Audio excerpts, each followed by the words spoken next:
Welcome back, everybody. I hope you're all doing really well. You should all know what this is. This is the Eventide H9, one of the best sounding and one of the most versatile and generally useful pedals ever made.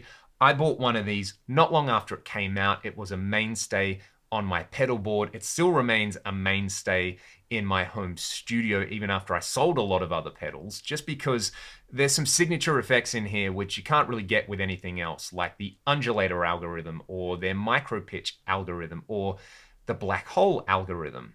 I would probably say 40 to 50% of the time I plug this in and I use that black hole effect just to play gorgeous ambient post-rock style stuff. So it's pretty awesome that Eventide have decided to make this black hole as a standalone pedal. It is the black hole algorithm plus knobs and switches in a physical chassis. And while you can use it as just a kind of standalone instant gratification device, it's an Eventide. There's going to be a bunch of deep tweaking available via a software editor. So I'm going to look at that in a little bit, but quickly, I'll give you an overview of this pedal. You have a set of knobs which let you tweak the main parameters, the primary functions, which you can see listed there.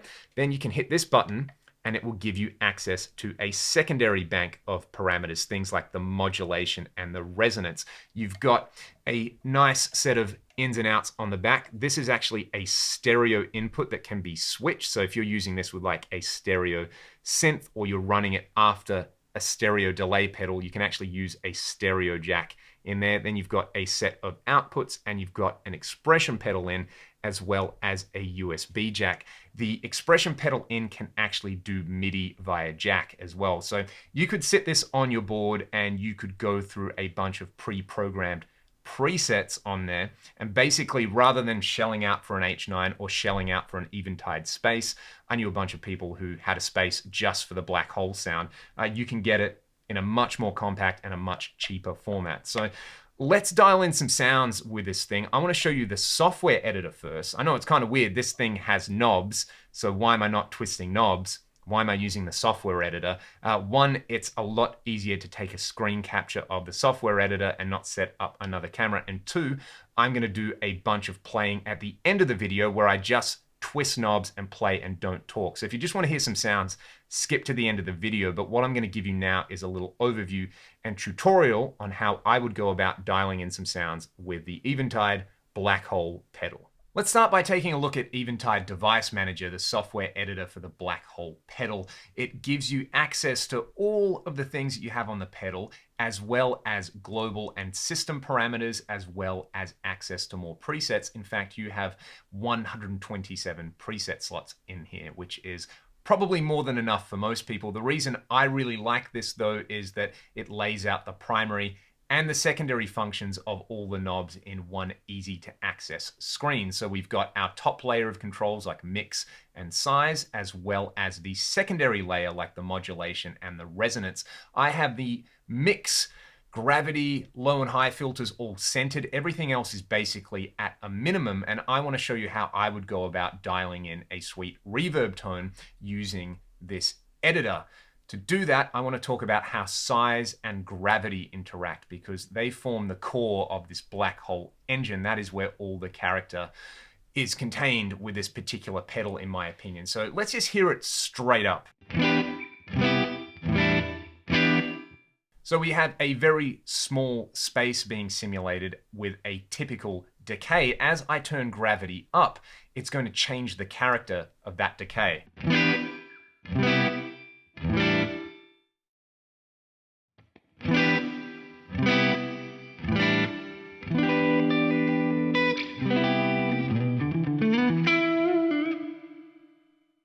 So let's set the gravity, let's say around 3 o'clock there, and I'll bring the size up because we can go from a really small space to an infinite space, which is pretty awesome.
This is already awesome. You can hear that as I twist gravity the other way, I get a totally different decay. It's like a reverse reverb in there.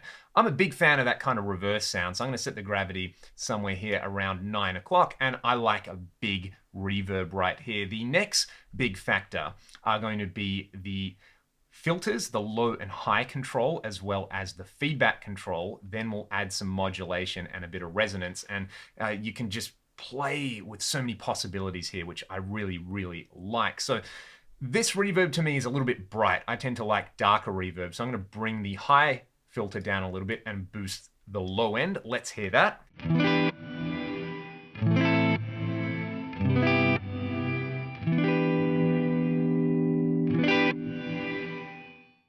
Taking out some of that metallic high end in there. Let's add some feedback to this now.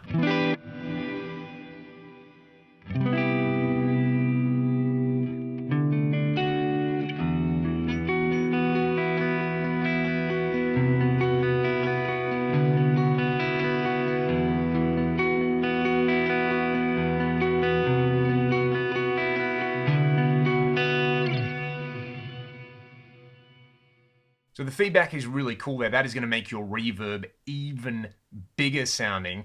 Let's add just a little bit of delay from here. This is like a pre-delay control. So we'll do that. That is going to just put a little bit of distance between my dry sound and when my reverb's.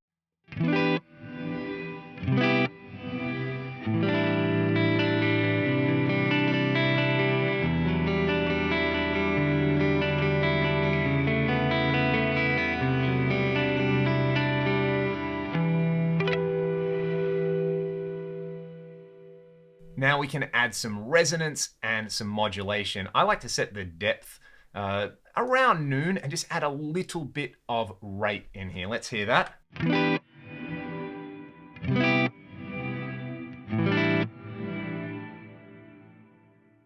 You could, of course, try the opposite and let it modulate really quickly, but not as deeply. Let's hear that.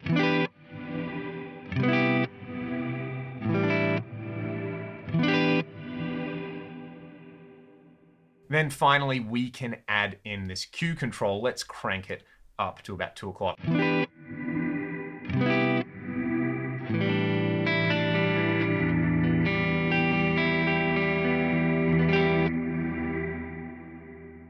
And that is giving you this wonderful ethereal reverse reverb. Let's hear it with the gravity control on the other end of the spectrum. This will be a more traditional, just kind of big reverb.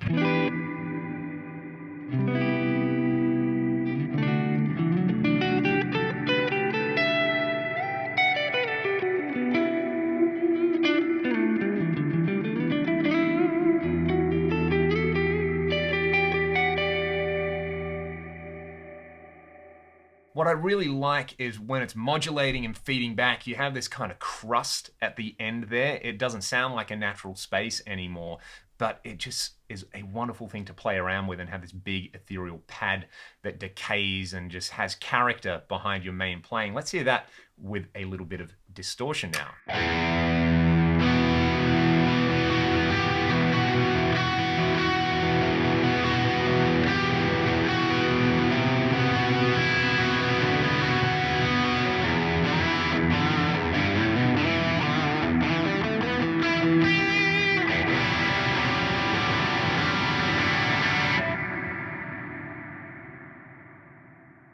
I like that a lot. If you want some more high end in there, you could try boosting the high filter. And let's just hear the opposite where I bring the low end down. I'll bring the rate down and the depth up on the modulation a bit and add even more delay in there. I might make the space a bit smaller as well, just for fun.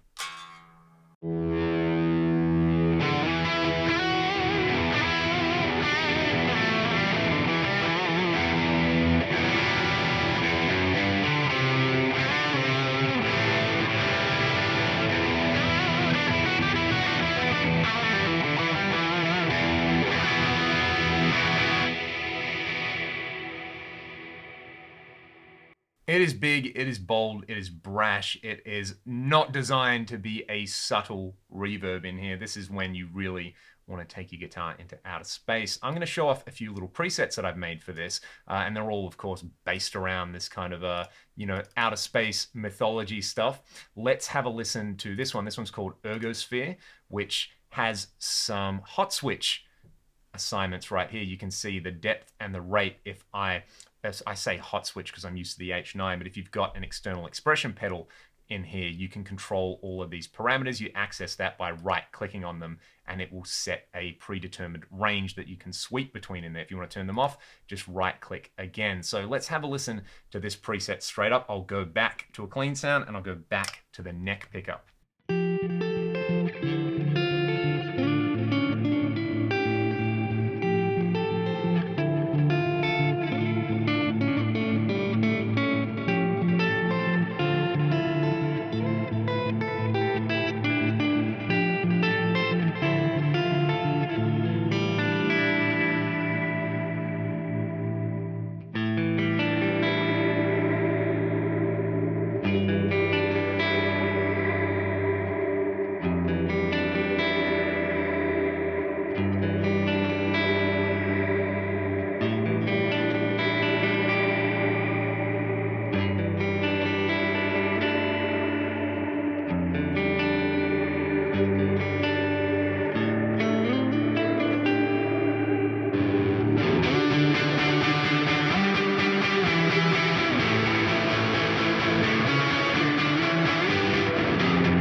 To finish off, I'll show you probably my favorite preset that I've made so far. I've called this one Super Cluster. There is a massive amount of feedback in here, and an expression control or momentary switch will let you sweep between a really small space and a giant space. So you can do things like this.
Utterly ridiculous. You can hear I also used the freeze switch to turn some of those big feedbacks into sustained pads. So for me, I love a good software editor. This one's really well laid out, and I would highly encourage people who get this pedal to play around with all the extra presets on here, because the factory presets are great.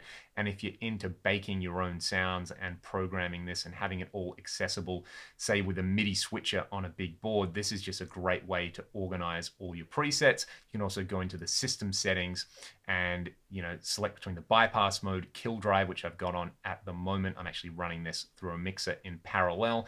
You can set the MIDI clock, the MIDI channel, all the things you want to do with MIDI basically are accessible and upfront on Eventide Device Manager.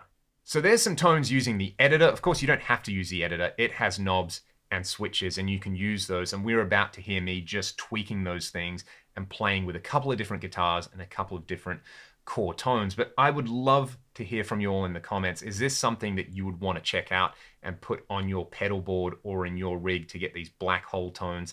And it makes me think, Eventide should probably do a whole series of pedals like this and put their micro pitch or their undulator algorithm into a series of pedals. Why don't you let me know? What would you put into the next kind of Eventide standalone pedal? It would be pretty interesting to hear from people who like this channel, and if anyone from Eventide is watching this, maybe they can check it out and take that on as user feedback.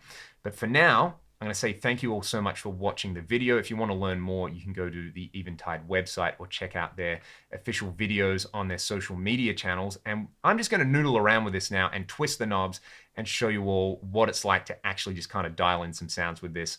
Thanks so much for watching. I'll see you next time.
Thank you.